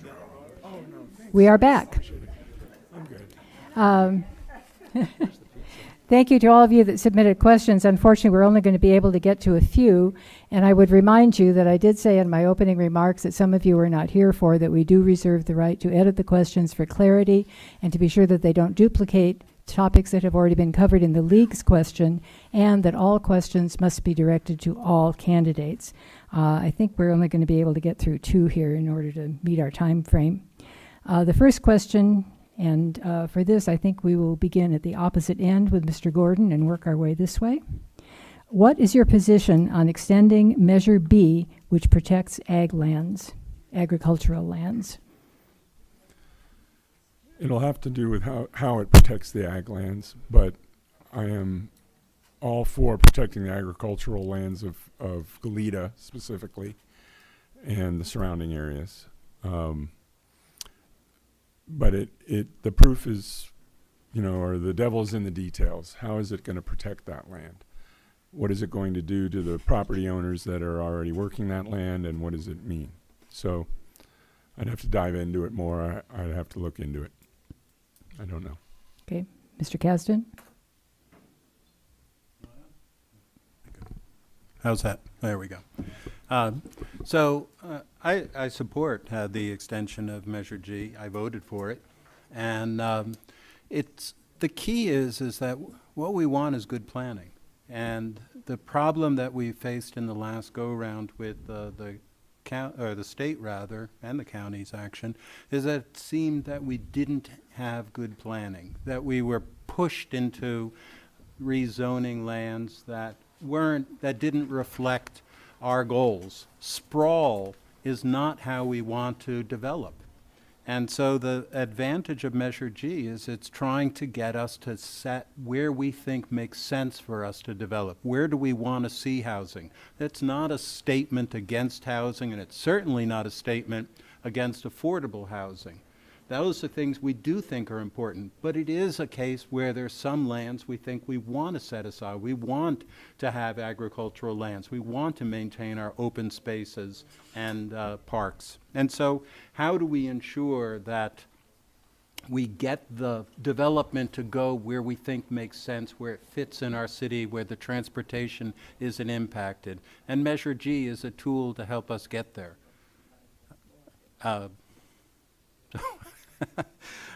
And, as much as we can, as we go along, we're going to have to try and work with the county and the state to ensure that it is maintained and we do keep that urban-rural boundary intact. And that's it. Thank you. Okay. Ms. Smith, same question. Yes, I support the new Measure G, which extends the previous Measure G. And it's hard to think of anything more important to Goleta residents than our agricultural history, and it's influenced even today on our community. It's so important to our residents. We talked about community engagement. We know that when ag land issues were being discussed, that it was one of the most attended meetings in our city's history. So these are really important issues for Goleta voters to weigh in on. And by it being on the ballot, Goleta voters get to weigh in, and it allows flexibility. If there's some unforeseen circumstance down the line where ag parcels, if there's some critical urgent need where there would need to be a rezone, Goleta voters can vote for that. There's that flexibility built in. So I really like the way it puts our community residents first, and it allows our residents to weigh in on these important issues. So Okay. I do support the new Measure G, which extends the old Measure G. Very good. Mr. Woodhill? I think with Measure G, the only real property that applies is Bishop Branch. When we talk about environmental justice, which I was just talking about yesterday at the community center, it deals with healthy food. All right, we already have properties, like I said, the commercial and industrial properties, that we can deal with housing. We need to protect our ag land. It's part of our history, but it's also about providing good, healthy, local food. Farmers who are local matter. In the end of this, I just want to talk about something that's interesting, which is pampas grass. So if we talk about something in our history, we're going to talk about pampas grass and the CEQA, California Environment Quality Act from 2006. Joseph Sexton brought those seeds in 1872. They dried them at St. Raphael's in the Sexton House. All of a sudden, one parade, they proved flammable, and they caught up, and all of a sudden we enacted local prohibitions. And then we took a once thriving industry that died employing immigrants. Okay, the campaign to remove it as non-native and invasive showed up. All right, the closing of Dos Pueblos is like this as well. Times change, and if you don't know our history, how can you make good decisions about our future? Thank you. Mr. Foster, same question, please. The short answer is yes, I do support extending Measure G. I think that the Good Land Coalition Group did the community a great service when they got the first one passed. But along with that is I think I applaud the city for looking at increasing our sphere of influence.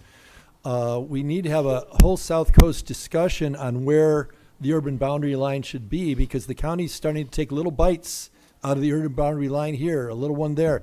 And they could continue right down Cathedral Oaks, rezoning property that then they can say, well, this property's now worth $90 million, so if you do take it into your city, you got to pay us the property tax based on that. So there needs to be a discussion so we stop biting in the urban boundary line. I think we made some mistakes when we first became a city. It might have been best had we included ag land within the city for possible future development, if that's what the owners wanted. You always have the issue of if somebody has money invested in their land, they want to have an opportunity to maximize it. If it doesn't pay to farm anymore for whatever reason, water or depleted soil, that would have been one way to have some sites within the city without going outside it. Along with the Measure G, we're going to have a discussion of where we want to densify in our city, whether we want to go higher in certain portions and stuff.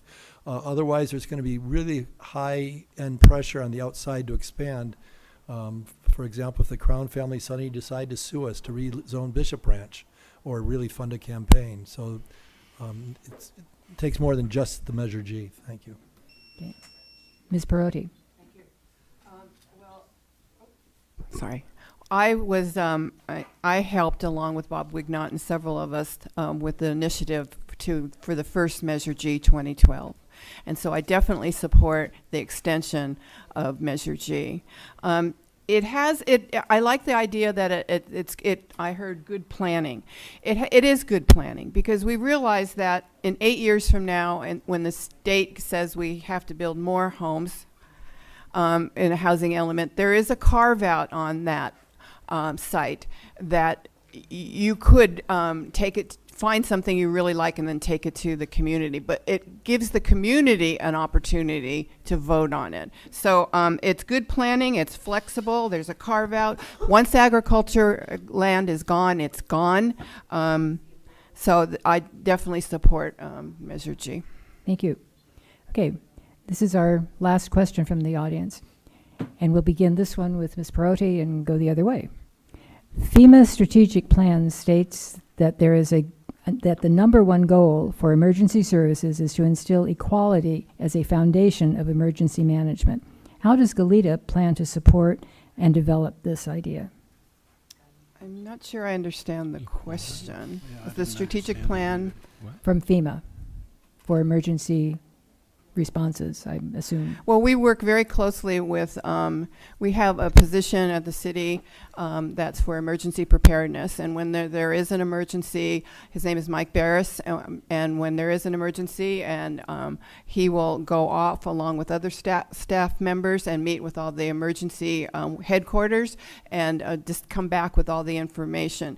So I don't work directly with FEMA, but our staff does work with FEMA, and we also work with our sheriff's department and our fire on preparedness and making sure that folks are prepared for a disaster that might happen. So we do do a lot of work with that, but yeah, that's how I'd answer that. Mr. Foster? I'm not sure how much interaction we have with FEMA except for when a storm ruins something, and then we start talking to them a lot. But the city has taken good steps towards preparedness. There's trailers, emergency supply trailers parked around. I see one over at the Camino The marketplace, Yeah. there we go, thank you. And we're doing that with, the city also has, as required, they have a risk management plan where they're looking at, potential threats to our community, which would then, you could go to FEMA and say, look, we're looking at the possibility of floods or the possibility of that. The one thing it doesn't include is the possibility of running out of water. And I'm not sure FEMA could help us with that one, but I think there's steps been taken and that don't have much to add to that. Mr. Woodhill? Why don't we just help everyone? Does a disaster choose regarding equity? I get environmental justice, okay? We should look at our energy policy first. We are in a rare zone. It's called the Goleta load pocket, okay? That means power comes in one way, and that's it. It doesn't come from the north, it comes from the south. What if that was get cut off, all right? We need, as the Clean Coalition stated, 25% of our energy generated and stored in battery storage in this area. We have done nothing to develop this. When we have a problem, we have not achieved these goals. How's your hospital going to run when it doesn't have power? How are you going to refrigerate your food when you don't have power? How are those less fortunate going to power their homes if we don't have the batteries to store the energy? The Clean Coalition has given us those benchmarks. We have chosen not to achieve those, and we have let 3CE drive the bus on investment, and their investment has been to consume, charge. Where has been the local investment in our rooftops and our battery storage? Ask yourself those questions. Ask yourself if your power bill's any cheaper. Time. Ms. Smith? Yes, we have learned from disasters nationwide. I always think about Hurricane Katrina. We know that disasters have a disproportionate impact on certain vulnerable populations. Our city plans need to consider several different important things. We need to consider language. How do we ensure that messages are going out in English and Spanish or other critical languages in our community? How are we ensuring that those who don't have vehicles are able to, get out of the area or evacuate if they don't have a car? How do we ensure that people who have physical disabilities or other limitations can evacuate an area? So all of these things are really important for cities to plan for. And the other thing we know about our community is that we have an aging population. And so we need to factor that in as well for any disaster. And it needs to happen not only during the disaster itself, but also for recovery. Who's able to access recovery resources? And I know this because through my work with legal aid, I've served vulnerable populations, and I've seen how policies that are intended to equally apply to everyone may have disproportionate impacts, and I know that from my day-to-day work. So we need to continue to make sure that we're using this lens for planning. Mr. Kasdan? Yeah. So there's two ways to look at this. The first is prevention, how we prevent these things from happening, emergency situations, and then second, response, how we respond to it. So with respect to prevention, one of the things that we do to prevent some of the emergencies is in terms of limiting the development, the housing development above Cathedral Oaks, ensuring that we have that sort of urban-rural boundary, that we have a buffer, that we make sure that fires don't go into the city, that floods are stopped by the buffer. And so this is, we talked earlier about public engagement. As the county goes forward and looks at opportunities to expand the Glen Annie Golf Course project, keep this in mind. Speak out. You guys have to be responsive too, to make sure they know your concerns about emergency situations, because that's how we stay safe. Another way is we limited or banned camping on open spaces like Elwood Mesa to ensure there would be no fire risk. And so we that'll keep both those who might camp there as well as the neighborhood safe. And I guess last but not least, I'll say that we are looking to, as far as response, to build Firehouse 10, and I've run out of time. Mr. Gordon, last but not I least. must say I have a difficulty with the question only in that I don't know what equality or equity has to do with a natural disaster or some sort of emergency problem. But that having been said, the reason that a lot of these things affect the the poor or the minority groups amongst us or the workforce is because they're in the housing that's usually in the lowest areas. If it's a flood, if it's Katrina, back in New Orleans, that was all the people that were in the lowest levels.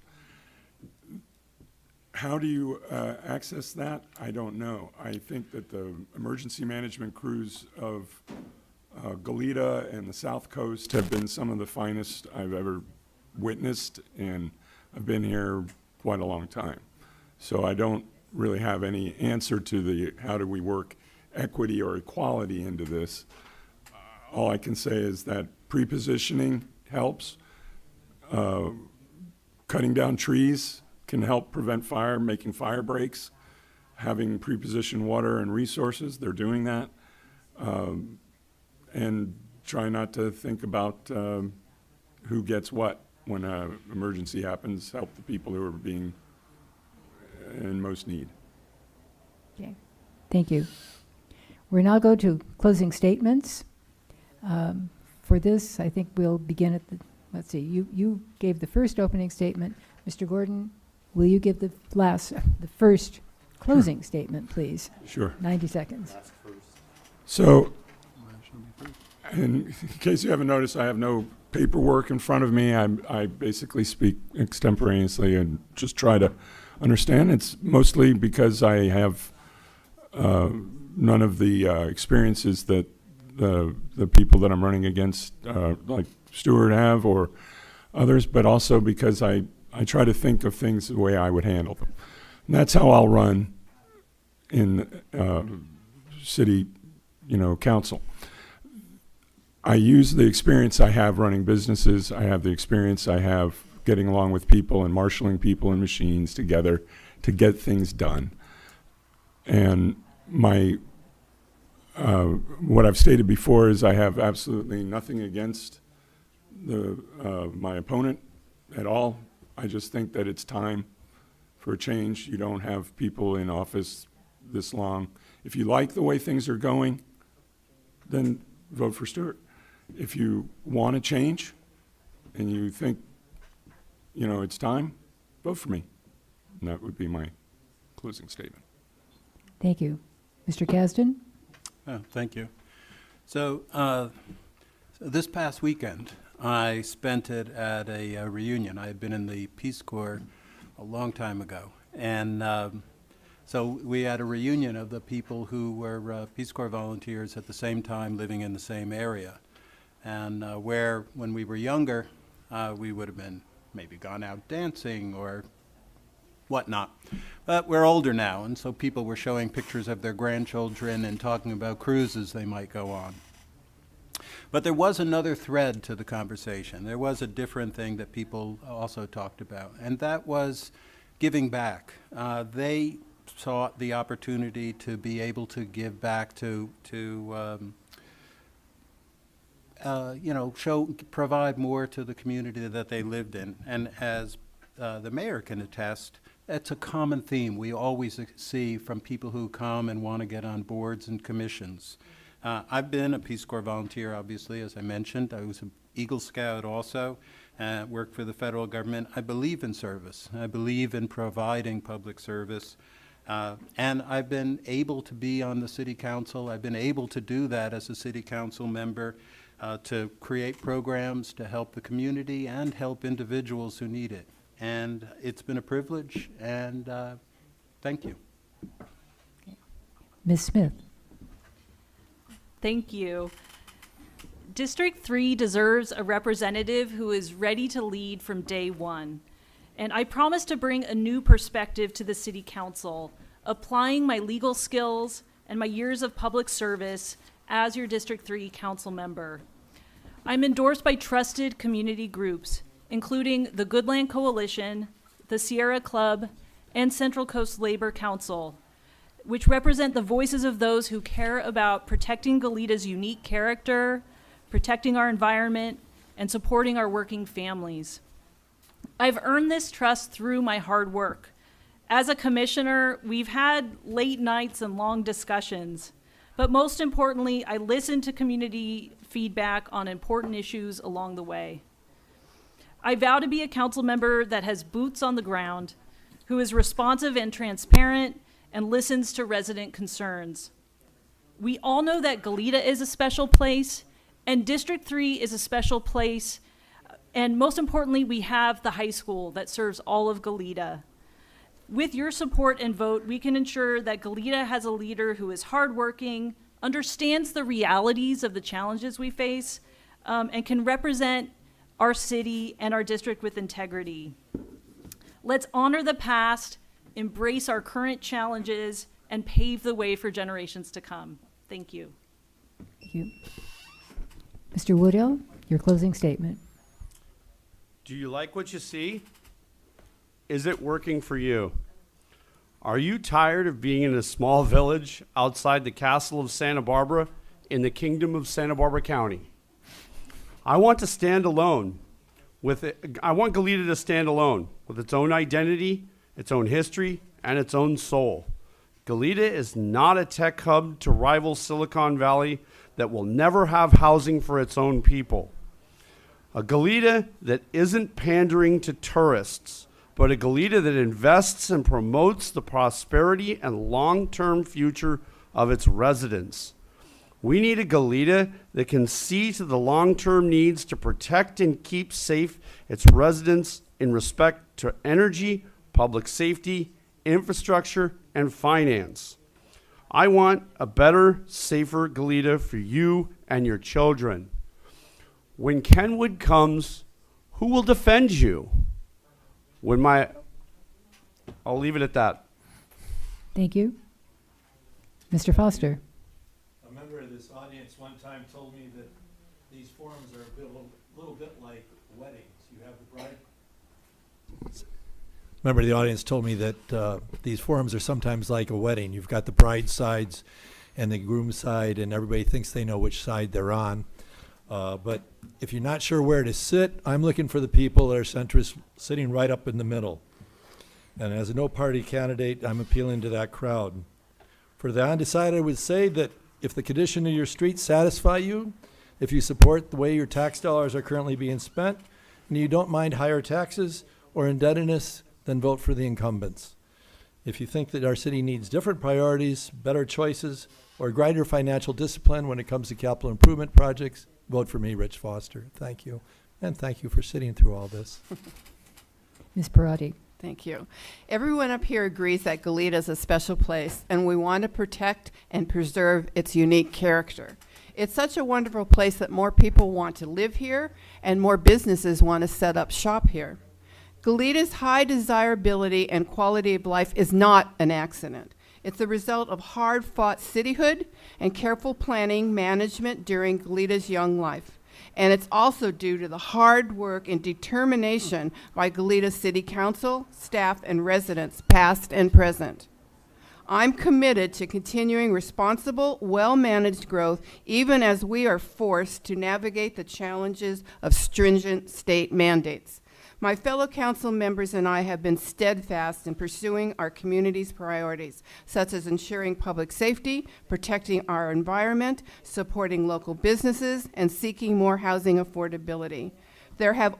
These have always been my priorities, and I'm proud of my record and leadership and all we have accomplished. I'm deeply invested in this community. My husband Peter and I raised our family, volunteered, and worked here. Serving on Goleta's council has been an honor. And now, after more than 40 years in Goleta, I remain committed to making Goleta a place we're proud to call home. With your help and your vote, we will continue making Goleta a better place to live, work, and play. Thank you. Thank you. That concludes our forum. I have a few closing remarks. If you would like to applaud the